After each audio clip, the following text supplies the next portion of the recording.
Bienvenidos al podcast de You Trading, el portal con el mejor contenido para traders. Buen día, bienvenidos a la esquina del trader. Soy Paola Pejovés y el día de hoy tengo como invitado desde Valencia, España, a Juan Francisco Juliá Igual. Él es catedrático de Economía Agraria en la Escuela Técnica Superior de Ingenieros Agrónomos de la Universidad Politécnica de Valencia, donde además es director del Centro de Investigación en Gestión de Empresas. Además, ha sido ex rector de la universidad entre los años 2005 y 2013. Bienvenido, Juan Francisco. Muchas gracias, encantado de estar con todos ustedes. Muy bien, vamos a hablar ahora sobre la economía agroalimentaria en América Latina este año 2022. Pero vamos a empezar a definir qué es la economía agroalimentaria. Es la parte de la economía que se centra en el estudio de todas las actividades relativas a la cadena de valor agroalimentaria y que va desde la producción a la transformación y distribución de alimentos y que hoy se preocupa especialmente de ver que estas actividades se hagan no solo de forma eficiente, sino también de forma sostenible, tanto en términos económicos como sociales y medioambientales.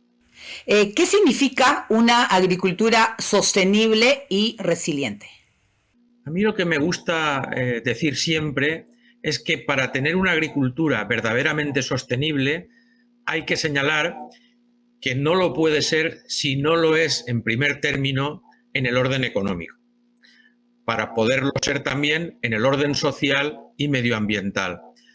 Y esto significa que debemos de estar orientando esa agricultura al mercado para dar respuestas a las demandas del consumidor y hacerlo de la forma más eficiente posible, lo que significa que debemos de adoptar las tecnologías más avanzadas, pero lo debemos de hacer también a la vez, sin olvidar que debemos de ir cada día más hacia una economía circular, y esto es empleando los menos recursos y más cuando estos son especialmente escasos, empleando en la medida de lo posible energías renovables, utilizando prácticas medioambientales respetuosas que disminuyan el empleo de residuos, que disminuyan la producción de residuos y atendiendo a un mayor aprovechamiento de los posibles, subproductos que se obtengan de la misma y reutilizándolos en la medida de lo posible.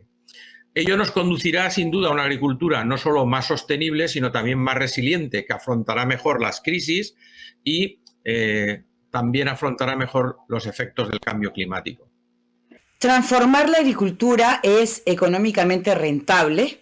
Bueno, los expertos indican que para adoptar hoy una transformación de la agricultura que sea eficiente, pues tiene evidentemente que adaptar esas prácticas hacia una agricultura más sostenibles, de las que hemos hablado anteriormente, y además indican que hacerlo así conlleva además un buen retorno, en el sentido de que una agricultura sostenible, porque sigue pautas de prácticas medioambientales respetuosas, también acaba siendo una agricultura con un retorno económico y social importante. Pero sobre todo pensando en América Latina, cuando tenemos que la agricultura a veces está el pequeño agricultor que no tiene la tecnología ni los medios para ser rentable. Pues lo cierto es que no es algo sencillo en ninguna región, tampoco lo es en América Latina.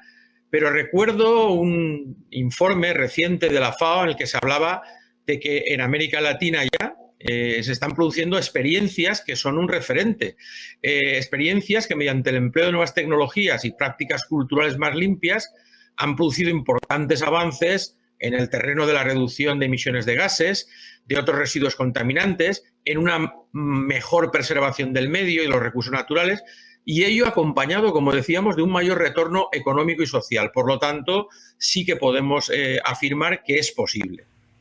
¿Por qué un cambio de la agricultura en América Latina y el Caribe es clave para el resto del mundo? Bueno, pues lo primero que hay que decir es que América Latina y el Caribe es una región sin duda muy importante en términos agropecuarios. Pensemos que representa el 14% de la producción agropecuaria mundial y si hablamos de exportaciones, el 23% de la exportación agraria mundial.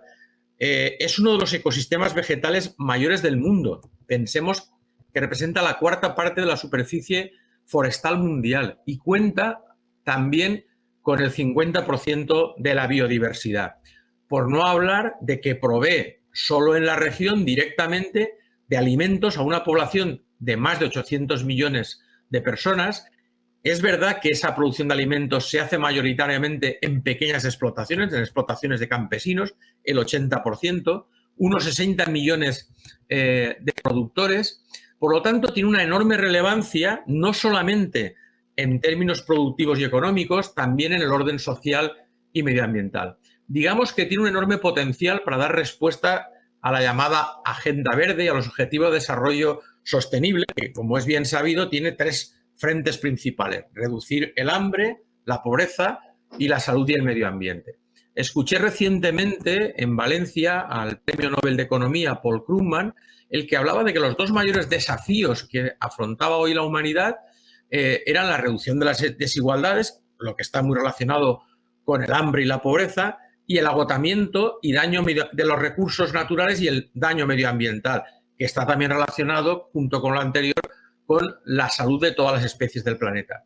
Por tanto, el cambio transformador hacia una agricultura sostenible incide positivamente todos en ellos, y ese es un camino evidentemente importante si hablamos de América Latina, que, como he dicho, es una región en términos productivos y de provisión de alimentos para el conjunto de la humanidad tan importante y, por tanto, como hemos dicho antes, por el ecosistema vegetal que supone América Latina y el Caribe.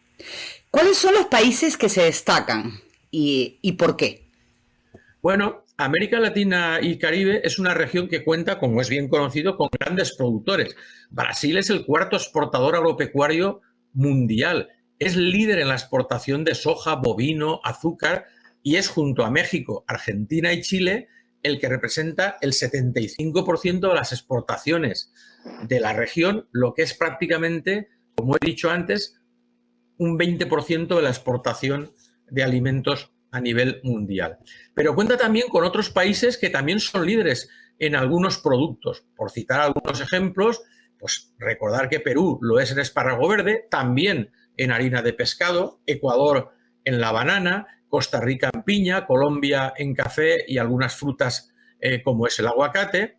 Pero además, como he dicho, es que América Latina y el Caribe cuentan con experiencias ya exitosas también en un cambio de modelo productivo hacia esas formas más sostenibles y medioambientales más respetuosas. ¿Qué rol tiene la agricultura sostenible y resiliente en un escenario de recuperación post-COVID-19? Pues mire usted, la verdad es que si algo ha mostrado la terrible crisis del COVID es el enorme carácter estratégico de contar con un sector agroalimentario fuerte, desarrollado, sostenible, resiliente.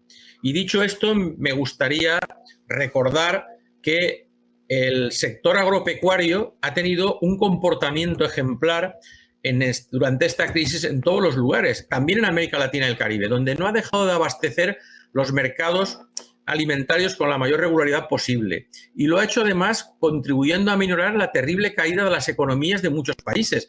En la Unión Europea estuvimos en un promedio de una caída del PIB en el 2020 de más del 6%. En América Latina creo recordar que la cifra rondaba por el 8%, mientras que el sector agropecuario, el llamado PIB agropecuario, se sostenía y en algunos casos incluso crecía ligeramente, lo que ha contribuido a paliar la terrible crisis económica derivada también del COVID y a dar una cierta capacidad a las economías de resiliencia. Lo que sucede es que la nueva crisis postpandémica, derivada, como usted señalaba antes, de un fenómeno tan desgraciado como ha sido el conflicto bélico de la invasión de Ucrania, ha derivado en un encarecimiento, en primer lugar, de recursos energéticos, pero también de otras materias primas que se utilizan en la agricultura. Y esto evidentemente, unido a los efectos del cambio climático, nos obligan a trabajar más en esa transformación hacia un sector productivo agropecuario mucho más resiliente, que básicamente lo será en la medida que sea capaz de producir más con menos recursos. ¿Y por qué la economía en Latinoamérica y el Caribe también debe ser direccionada al sector de la pesca?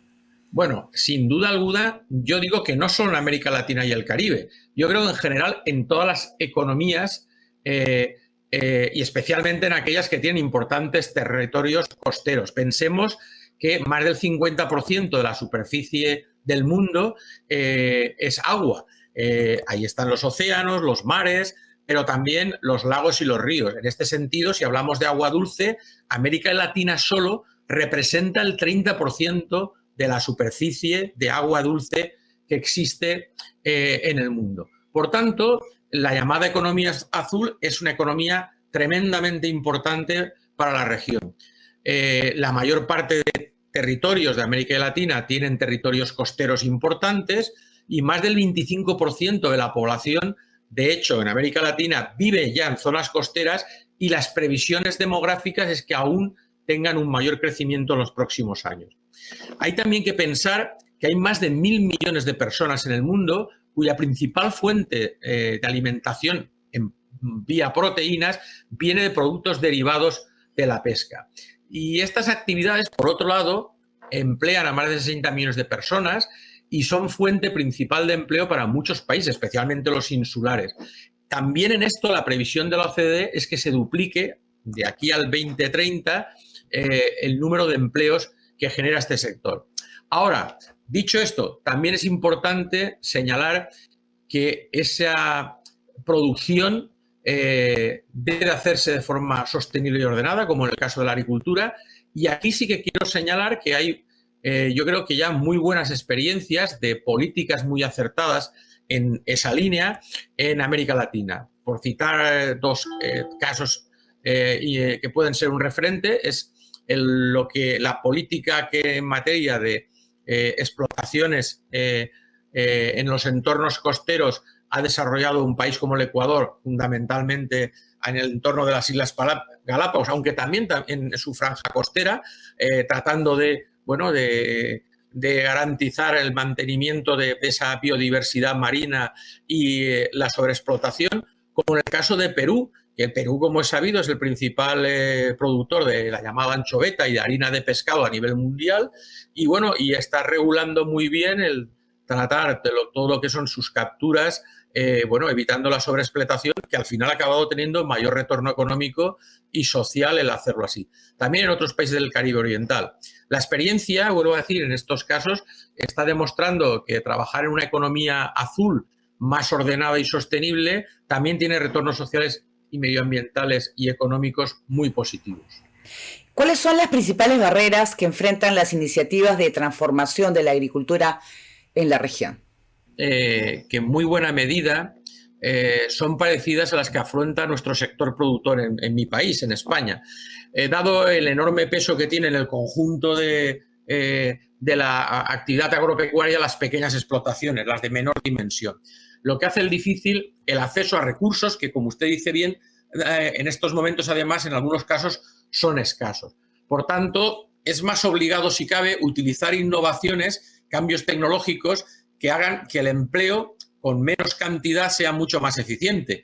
Todos ellos nos mostraban experiencias que indicaban que ese es el camino a seguir para propiciar una agricultura fuerte, competitiva, pero también sostenible en términos sociales y medioambientales.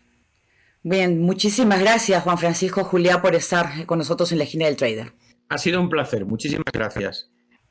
Muy bien, hemos aprendido un poco más de economía agroalimentaria, muy interesante. Yo quiero agradecer también a todos ustedes por estar con nosotros y los invito a visitar la página de YouTrading en español. Nos encontramos la próxima semana.